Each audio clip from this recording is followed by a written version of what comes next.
दंडवत प्रणाम। एकदा आपण समजण्याचा नावाचा गजर जयकार करून सर्वांना श्री चक्रधर स्वामी की जय। व्यासपीठावर बसलेले सर्व संत महंत आणि समोर बसलेले भिक्षुक वास्तविक आणि माझे बालगोपाळ यांना माझा दंडवत प्रणाम। आज अनुसरण या विषयावर थोडंसं मी बोलणार आहे। अनुसरणाच्या विषयी थोडंसं मी बोलत असते। मी कुठेही गेले की एका काळात अनुसरण हे घडत असते। आज सुद्धा मला माहित नव्हतं की या ठिकाणी अनुसरण होत आहे, पण इथे आल्यानंतर समजले की इथे एक नाही दोन नाही तर 9 जणांचे अनुसरण होत आहे। त्याच्यामुळे मला खूप आनंद झाला आणि मी आज थोडंसं अनुसरणावरच बोलत आहे। अनुसरण म्हणजे काय हे स्वामीने आपल्याला सांगितलेलं आहे। अनुसरण म्हणजे असे म्हटले आहे की येथे शरण येई, येथे म्हणते तसं कीजिए, पण आपण ते करतो का? नाही करत। कारण की आपण अनुसरण न करता अनुकरणच हे करत असतो। दुसऱ्याचे अनुकरण करण्यात आपला वेळ गमावत असतो, पण अनुकरण न करता अनुसरणाच्या इकडे भर हा आपण द्यायला पाहिजे। अनुसरण हे सहजासहजी घडत नाही, पण एक मी लीला तुम्हाला सांगत आहे, त्याच्यामधून आपल्याला असे समजेल की अनुसरणाची वाटचाल करताना आपणही मागे नाही राहू शकत। लीला अशी आहे, सारंग पंडित आणि हिराईसा। हिराईसा ही एक स्त्रीच आहे आपल्यासारखी सामान्य, पण तिला अनुसरण कसे घडते आणि ती आपल्या पतीला सुद्धा कसे घडवून घेते ही आपण मी थोडक्यात सांगत आहे, कारण की मला वेळ कमी दिलेला आहे।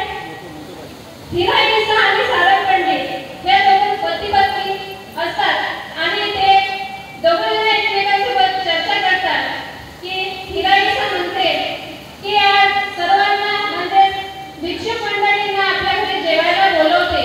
तेव्हा हिराईसा आणि पंडितांसोबत चर्चा असताना पंडित पटकन हिराईसाला हो म्हणतात आणि हिराईसा सर्व भिक्षुक मंडळींना आपल्या घरी जेवायला बोलवते। पण तिची मुलगी आजारी असते। आजारी असल्यामुळे ती मरण पावते। पण स्वयंपाक हा हिराईसाने तयार केलेला असतो। तयार केलेला स्वयंपाक हा आज जर भिक्षुक मंडळीच्या तोंडामध्ये गेला नाही तर तिला खूप दुःख होईल असं तिला वाटते आणि त्यामुळे ती तिचं प्रेम झाकून ठेवते आणि सर्वांना जेवू घालते। दुःख होईपर्यंत सर्व भिक्षुक मंडळी जेवण करतात आणि निघून जातात। पण आई आपणही तसं केले असते का? नाही केले असते। आपण जर मोठ्या रडलो असतो, खूप आकांत केला असता, आपली मुलगी मरण पावलेली आहे आणि आपण सासू लोकांनाच म्हणत होतो की महाराज आले, असं अविधी घडली, असं नाही ते काय शब्द आपण वापरतो हे समजत नाही। कारण की आपला मुलगा जरी पडला तरी आपण म्हणतो की थोडंसं लागलं तरी पण त्याची मुलगी मरण पावली होती।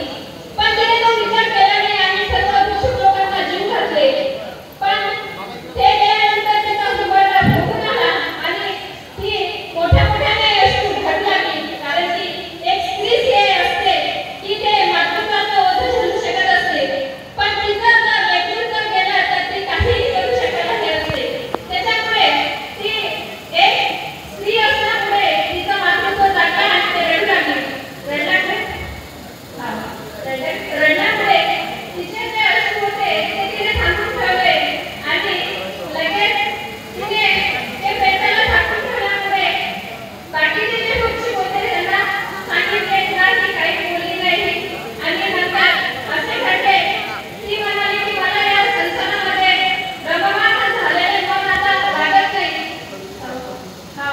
टाळ्या वाजवा। रममाण झालेले मन लागत नाही। त्याच्यामुळे सारे पंडित आणि त्यांच्यामध्ये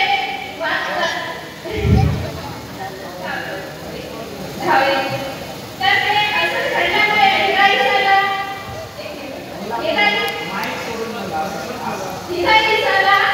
हिराईसाला पंडितांना म्हणतात की ठीक आहे। हिराईसा म्हणतात की मी अनुसरण नाही, पण तू अनुसरण